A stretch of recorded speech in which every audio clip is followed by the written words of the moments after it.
The photograph stopped me. I was scrolling through an auction archive looking at old Coney Island ephemera. Postcards, ticket stubs, faded advertisements, the usual fragments of manufactured nostalgia. And then there it was, a glass box. Inside the glass box, a baby. Tiny. Frail. Barely larger than a hand. Above the box a sign in block letters, "Living babies in incubators," and behind that sign, visible through the doorway, the timber frame of an amusement ride, a roller coaster. The image was taken in 1903. The baby was real. The incubator was real. And the building sat in the middle of a pleasure ground, wedged between attractions designed to entertain paying crowds. That photograph led me into one of the strangest chapters in modern American history. Because for nearly half a century, from the late 1890s into the 1940s, premature infants were put on public display at world's fairs, amusement parks, and boardwalk exhibitions. Visitors paid admission to see them. They stood behind glass and stared at babies the medical system had already decided were not worth saving. The man who ran the operation called himself Dr. Martin Arthur Cowney. At least that was the name he chose. His biography shifted depending on who was asking. He claimed training in Europe, claimed elite medical credentials, claimed mentorship under pioneers of infant care. Much of it has never been verified. Records do not cleanly support the life story he told about himself. Even his name seems to have been, at least in part, self-invented.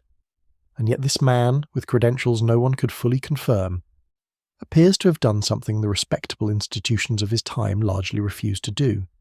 He tried to keep premature babies alive, not in a major hospital, not in a university clinic, not in a protected laboratory funded by philanthropy or the state, on the Midway, at Coney Island next to the sideshows. That is the part that should be impossible, and yet it happened. To understand why this story matters, you have to understand what American medicine believed about premature infants in the early 20th century. Hospitals did not simply fail to save them. In many cases, they did not try. Premature babies were often treated as hopeless from the start. Weaklings, that was the word used. Not casually, not privately, in print, in medical language. A category of life already placed near the edge of disposability. Mortality was catastrophic, and institutional indifference was built into the system. By the early 1900s, countless infants born too soon were expected to die. Many physicians saw aggressive treatment as impractical, wasteful, or misguided. The technology for incubator care existed, but it was not being used at anything like the scale required. Then, somehow, a showman on the boardwalk assembled what hospitals would not. Rows of incubators, specialized staff, round-the-clock supervision, wet nurses, trained attendants, heat control, feeding regimens, sanitation protocols, a functioning system, and he funded it with ticket sales. That is the fact at the center of this story, and it is so strange that people tend to recoil from it before they sit with what it means.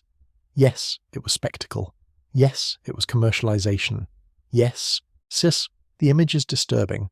Living babies in glass boxes while strangers walked past eating snacks and buying tickets, to mechanical rides.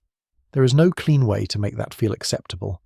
But there is another fact beside it that is harder to excuse. The hospitals still would not do it. That is what changes the moral geometry of the whole thing.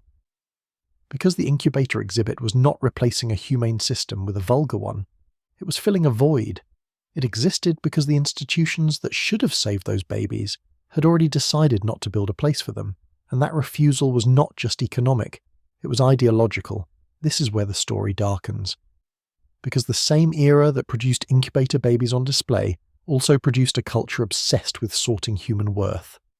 At fairs across the United States, babies were entered into competitions, not metaphorically judged, actually judged, measured, weighed, examined, scored. The contest had names that sound almost harmless until you look closely. Better Babies competitions, healthy child contests, fitness evaluations, public celebrations of ideal infancy. But the scoring systems were borrowed from livestock culture. That is not exaggeration. Contemporary descriptions said it openly. The same logic used to rank cattle and horses was being adapted to infants. The message was simple and devastating. Some babies were superior, some were inferior, some represented the future, some represented a burden. The language of care had merged with the language of breeding. The same fairgrounds that displayed fragile infants struggling to survive in incubators were also hosting competitions designed to identify which children most perfectly fit an emerging biological ideal. And beneath those contests was something even more brutal: eugenics, the belief that society should encourage the reproduction of the fit and discourage, contain, sterilize, or eliminate the unfit. This was not a fringe fantasy whispered at the edges of public life. It was mainstream. It was written into law. It was defended by physicians, judges, reformers, professors, editors, and public officials. It was taught in schools, printed in pamphlets, displayed at fairs, argued in courts, celebrated as science. Once you understand that, the incubator exhibit stops looking like an eccentric curiosity and starts looking like an anomaly the system could not fully absorb. Because the babies Martin County was trying to save were exactly the kind of lives many elite institutions regarded as biologically doubtful from the start: premature, undersized, fragile, expensive, uncertain, lives that demanded labor before they could prove usefulness, lives that required someone to believe in them in advance, and that was precisely what the age was losing the ability to do. There is one case that crystallizes the logic of the era. A newborn is delivered with serious defects. A surgeon refuses treatment, not because treatment is impossible, because the child is judged not worth the effort. The infant dies. The doctor defends the decision publicly. And the public debate that follows does not unfold as a scandal over abandonment. It unfolds as an argument about whether mercy consists in saving such a child at all. That is the atmosphere we are dealing with. Not universal cruelty, something colder, administrative morality, a way of sorting lives by projected value, a way of disguising elimination as rational progress. Now widen the frame. During the same broad historical window, another system was moving children across the country: the orphan trains.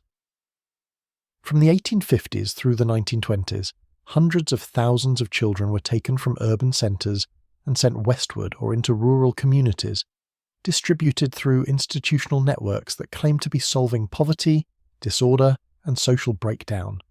Some of those children were orphans, many were not, and some had one living parent, some had two. Some were surrendered under pressure, some were removed through systems their families could not meaningfully resist. At train depots, children were lined up and inspected.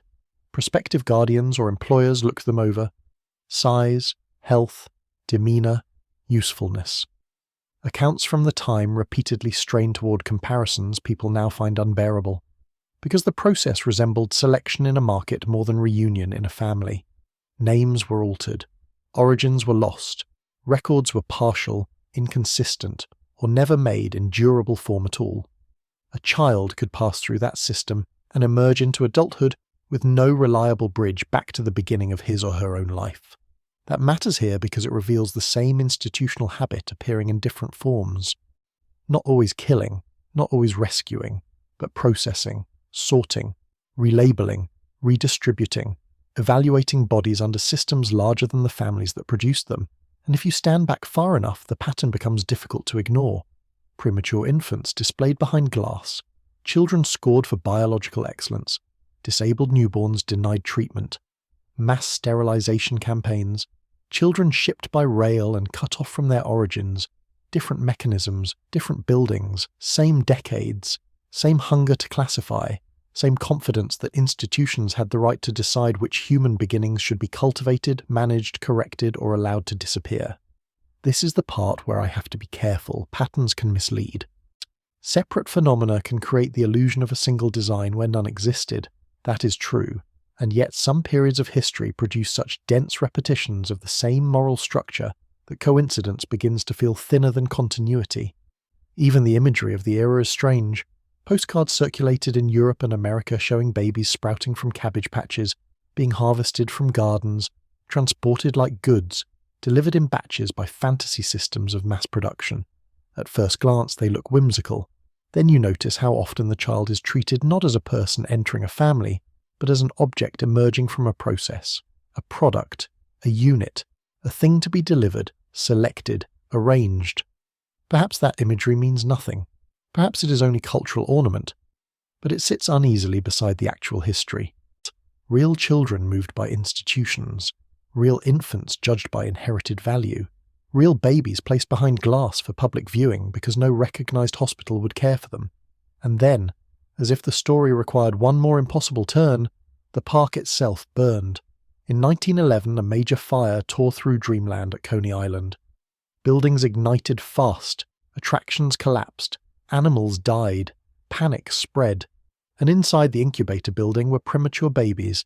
The nurses and attendants rushed in and carried them out by hand, smoke everywhere, flames spreading, the whole amusement landscape coming apart around them.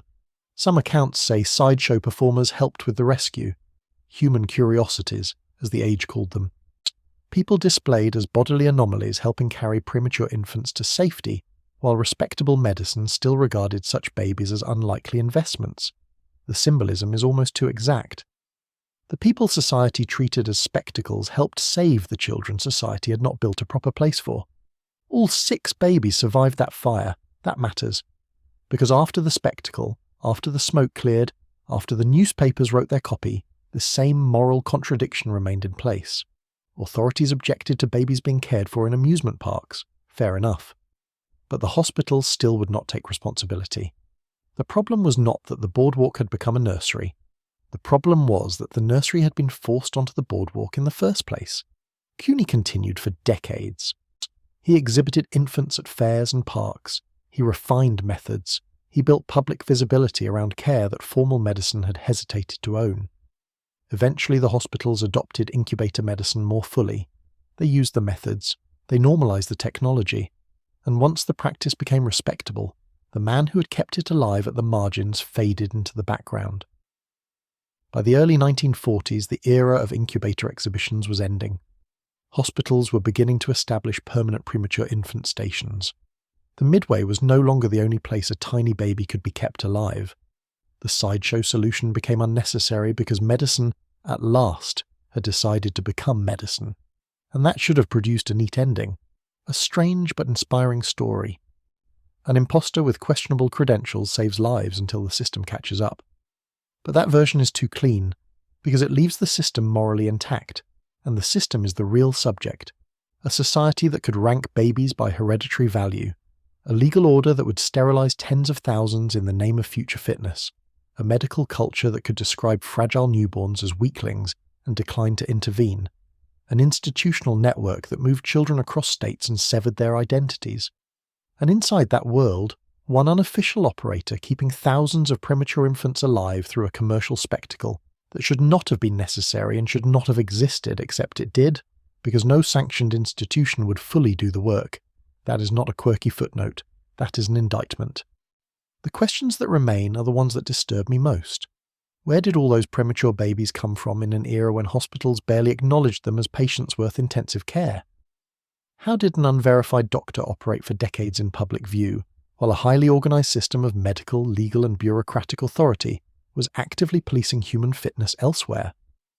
Why was the technology of rescue available, but relegated to entertainment districts before it was welcomed into formal healthcare? What does it say about a civilization when the only place a fragile infant can reliably be saved is in a glass box on the midway, financed by quarters from passers-by? Not because society does not know how to help, because it has not yet agreed that this particular life deserves help. There is one image I cannot get out of my head. Years after one of his exhibitions, surviving babies returned for a reunion. Not babies anymore, children, alive, held in their parents' arms, photographed. The proof standing there in front of the camera, lives that had nearly been excluded before they began. And somewhere else in that same country, at roughly the same historical moment, respectable voices were still arguing about hereditary burden, fitness, defect, and biological waste. The children in those reunion photographs knew none of that. They only knew they had lived, and that someone, whatever his real name was, had looked at them at the smallest and weakest point of their existence and decided they were worth the cost. Most of the buildings are gone now. The incubators are gone.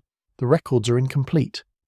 The fairgrounds were repurposed, burned, demolished, or folded into nostalgia. But the structure of the question remains.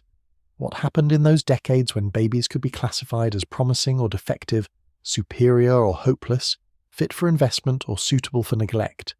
What system taught the public to look at infants as entries in a hierarchy of value? And how much of that thinking survived the language that once spoke it openly? Because once you notice the pattern, it does not stay in the sideshow. It spreads into hospitals, into courts, into adoption systems, into public health campaigns, into family histories, into the quiet places where institutions decide what kind of future is worth paying for. And perhaps that is why the photograph feels so difficult to look at.